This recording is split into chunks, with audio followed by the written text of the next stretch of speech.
안녕하세요. 절대값TV의 명품 PD 한PD입니다. 지금 날씨가 아주 폭염이에요. 서울 수도권의 시장도 그거에 못지않게 불장이 돼버렸어요. 자, 신문기사에 뭐라고 나오냐면 슈퍼갑이 되어버린 서울주택 매도인들이에요. 자, 매도인들이 갑이 아니라 슈퍼갑, 절대갑이 됐다라는 거예요. 이 사람들한테 사정을 해야 매물이 나온다, 계좌가 나온다는 거예요. 이게 기사 타이틀로 나왔어요. 서울 수도권의 시장의 분위기, 정확히 얘기하면 서울의 노도강의 분위기를 이야기하는 거예요. 그런데 이 상황에서 정부는 이제 이 불장을 그냥 지켜보고만 있을 수가 없어요.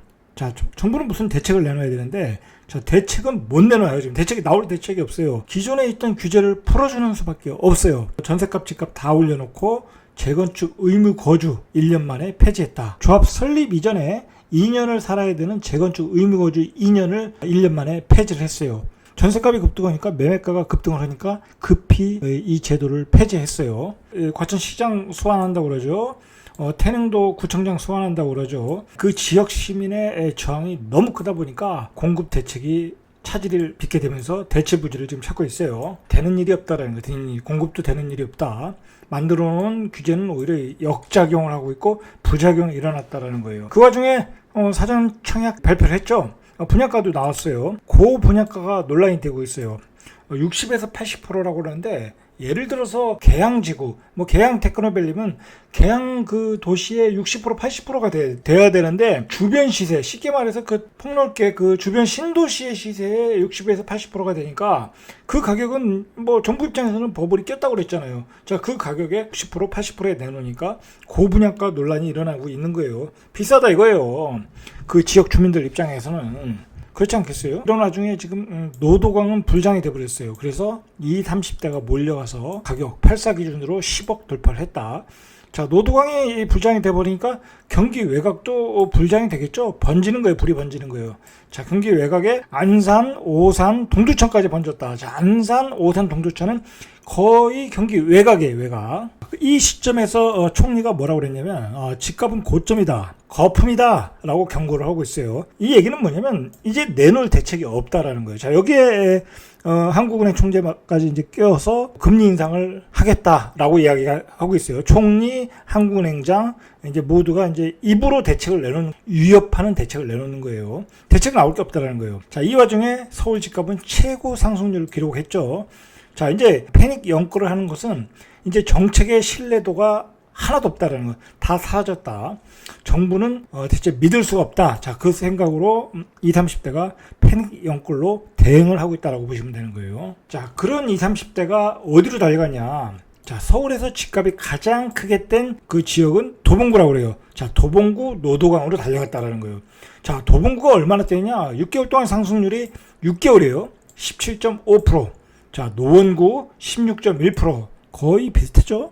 그 다음에 동작구 12.9%, 구로구 11.7%, 강동구 11.4%, 20, 30대 실수 여자들 지금 안 사면 앞으로 못 살 것 같다. 자, 그러니까 패닉 연끌을 주도했다는 거예요. 자, 이분들이 살라고도 지금 못 사고 있어요. 아까도 말했듯이 매도자들이 슈퍼갑이 돼서 계좌가 안 나온대. 계좌가 안 나온다. 자, 이들이 왜 노도강으로 달려갔냐? 노도강은 호재가 좀 많았어요. 자, 그럼 많다 보니까 재건축 호재가 많았기 때문에, 자, 그들 입장에서 볼 때는 그게 똘똘한 한 채로 본다는 거예요. 자, 실제로 5월에 한 달간 노원구 아파트 매매가 512건이 되었다고 그래요. 근데 매입자가 20대에서 40대 거래 건수가 383건, 74.8%였다라는 거예요. 얼마나 노도강이 불장인가. 노도강이 너무 많이 뜨니까 이 젊은이들이 집을 마련하는데 200년이 걸린다고. 200년. 그런 얘기도 있어요. 생활비 쓰고 저금해서 계산해 보니까 200년이 걸린다는 거예요. 자, 2000세대가 넘는 도봉구의 아파트가 전용 면적 58, 한 25평 되겠죠. 지난달에 도봉구에 도봉구. 자, 이거 옛날에 도봉구는 정말 중저가였어요. 중저가. 6억이면 최고 비싼 건데 58제곱미터가 지난달 8억 1,500에 거래됐다고 그래요. 1년 전보다 30% 넘게 올랐어요. 그러면 1년 전에 뭐라고 그랬어요? 정부에서 뭐라고 그랬어요? 연끌하지 말라고 그랬어요, 그때. 자, 그때보다 30%가 올랐다. 이거는 분명히 문제가 있는 거예요. 이 가격이 엄청나게 오른 시점에 30%가 올랐다. 그렇게 오른 데는 원인이 있겠죠. 그 원인은 뒤에서 보시면 돼요. 자, 1년 동안 서울에서 아파트값이 가장 많이 오른 것이 바로 도봉구 41%의 상승률을 기록했다는 거죠. 여러분, 그 작년 한 해 동안에 오른 게 41%라는 거예요. 그 전에 오른 거 빼고. 자, 서울이 제일 많이 올라간 거예요. 서울이 이렇게 뜨거우니까 사람들이 이제 경기 외곽으로 몰려 나오겠죠. 자, 그래서 서울 외곽과 수도권 아파트 값도 GTX 호재 등을 안고 급등을 하고 있다라는 거예요. 다산 신도시도 이제 11억이 넘었어요. 고가 아파트의 경우에 11억 5천까지 갔어요. 자, 시흥의 105 신도시의 주상복합도 10억을 찍었어요. 자, 인천도 12.35% 급등을 했고 경기도가 10.81%. 자, 경기도는 GTX가 주도했는데, 자, GTX 역세권이 있는 의왕시가 23.63%. 자, 그러니까 도봉구가 얼마나 많이 떴어요? 41%가 됐어요, 도봉구는. 자, 시흥시도 올해 엄청나게 뛰었어요. 22%예요. 자, 안산시도 많이 뛰었다고 하는데 20%. 안양 동안구도 19%. 자, 인천도 많이 뛰었어요. 자, 연수구가 18.60%. 서구가 12.9%, 97%. 자, 이렇게 GTX, 자, 전세난이 시달리면서 안산, 오산, 동두천까지 집값이 지금 급등을 하고 있어요. 이 불장이 왜 어디서 어떻게 왔냐? 이제 그게 중요한 거예요, 그게. 자, 상승의 폭발점, 화산의 폭발점은 어디였냐? 자, 모든 전문가들이 이야기를 해요. 그거에 대해서는. 임대차 보호 3법과 임대사업자 폐지. 그것으로 인한 전세 대란이었어요. 문제는 항상 전세에서 일어나는 거예요. 그게 뭐 지방의 전세, 뭐 외곽의 전세, 뭐 그런 데서 일어나면 별 문제가 안 돼요. 어디서 문제가 될 때 가장 크게 폭발점이 크게 터지느냐? 강남에서 터질 때 크게 되는 거예요. 자, 강남에서 전세가 없으면 마용성으로 가야죠. 마용성에서 또 전세값이 급등하면 노동항으로 가야죠. 노동항에서 또 급등하면 경기도 외곽으로 가야 되는 거예요. 그러니까 항상 폭발점은 강남이었다. 이 강남의 전세값이 급등한 이유에는 바로 이러한 임대차 보호 3법과 임대사업자 폐지, 재건축 실거주 의무에 대한 규제. 자, 그것으로 인해서 전세 가격이 강남에서 뛴 것이 문제였고, 자, 그 조항을 이번에 폐지한 거 아니겠습니까? 자, 거기에다가 그 시장 선거를 통해서 재건축 완화 이야기가 나왔죠. 재건축 실거주 요건을 강화했죠. 자, 그러니까 강남의 전세가가 움직였고, 강남의 재건축 시장이 움직였던 거예요. 압구정동의 재건축 시장이 움직였고, 자, 그것이 불장을 이루었고, 자, 그것이 노동항의 재건축까지 번져간 거예요. 또 그것이 외곽 수요로 번져간 거예요. 한마디로 이러한 폭등장을 가져오게 된 것은 정책적 실수가 컸다. 이제 그렇게 봐야 돼요. 자, 상황이 이렇게 되니까 정부 입장에서는 이제 문제가 있겠구나. 앞으로 대선도 얼마 안 남았잖아요. 여기서 집값이 급등하면 지금 여당 입장에서는 대선에 굉장히 불리한 국면으로 갈 수밖에 없어요. 자, 그러니까 뭐 지금 앞뒤에 안 가리고 정책들이 폐기가 되고 있어요. 지금. 자, 무엇이 폐기가 되고 있냐? 자, 관악산 경관을 가로막는 과천 아파트 공급 대책. 이거 폐기됐죠? 폐기되고 과천 뭐 신도시에다 추가로 더 짓겠다고 그러죠. 태릉도 이거 폐기 직전이에요. 태릉 골프장에다가 짓는다는 것도 폐기 직전이다. 자, 태릉이 있는 거예요. 세계문화유산이 있는데 이거 자체가 넌센스예요, 넌센스. 그리고 투기과열지구 재건축 아파트 조합 설립 전에 실거주 의무. 자, 이것이 강남의 전세 가격을 폭등시켰잖아요. 자, 이 조항도 폐지했잖아요. 그죠? 이번에 폐지했어요. 자, 그러나 이제 이 조항 때문에 강남의 그 아이들의 학군 때문에 저렴한 가격으로 재건축 아파트에 전세 살던 사람들이 다 쫓겨났어요. 그 사람들이 이미 다 쫓겨났고 지금 월세로 살고 있어요. 월세로.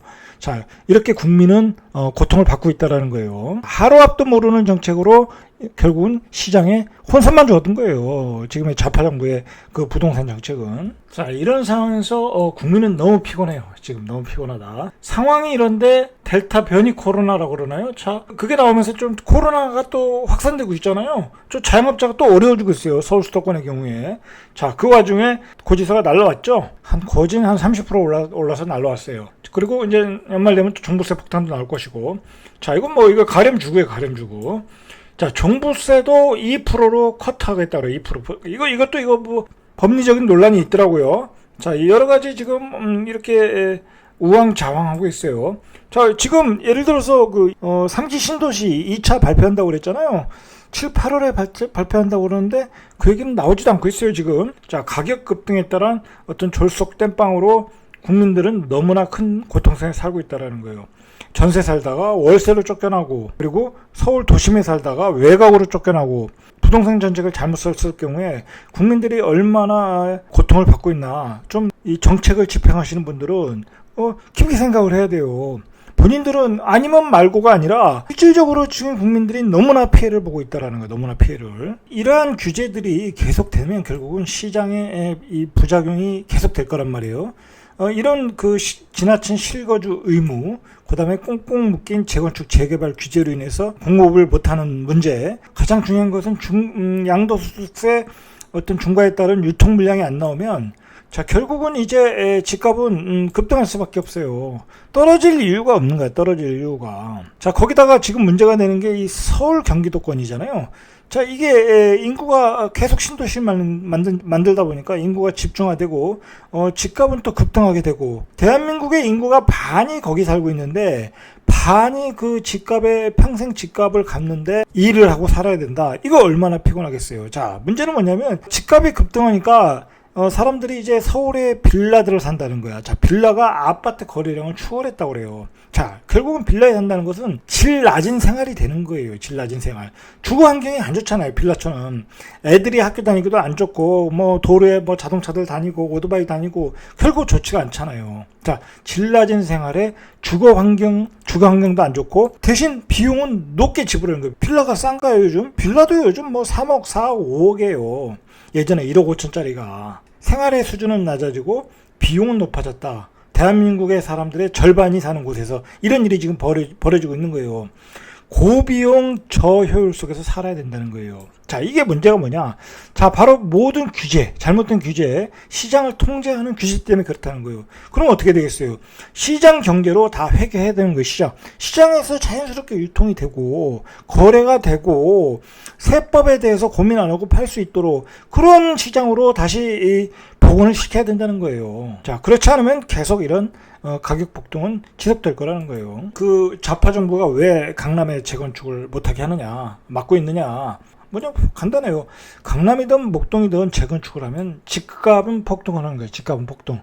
재건축된 아파트는 가격이 폭등할 수밖에 없어요. 자, 그러면 어떻게 되겠어요? 자, 그런데 그런 상황에서, 자, 그게 가격이 폭등할 것은 뻔하니까 그걸 막는 거고, 자, 그런데 정부는 계속해서 강남에 호재는 만들어내고 있어요. 뭐, 강남에 그 GTX는 다 들어가고, 정책적인 그 강남에 대한 어떤 개발 정책 호재는 계속 나오고 있다. 이게 앞뒤가 안 맞는다는 거예요. 정책과 어떤 부동산 정책과 앞뒤가 안 맞는다. 자, 그런 가운데서 정부가 주장하는 게 뭐냐면, 저렴한 공공 임대주택은 외곽에 지어주겠다. 누구나 주택은 외곽에 지어주겠다. 그러니까 기다려라. 민간주택은 공급한다. 3기 신도시를 통해서 기다려라. 자, 이게 이제 서민을 위한 정책인데, 자, 그러나 이제 강남은 강남답게 가는 거예요. 어떻게 누가 말려도 강남은 강남답게 가는 거예요. 강남의 가격이 뭐 인위적으로 만들어질 수가 없는 거예요. 수요와 공급에 의해서 만들어지니까. 자, 그리고 중요한 건 정부의 그 정치한다는 사람, 모든 사람들의 어디 사는지 한번 이력서를 보세요.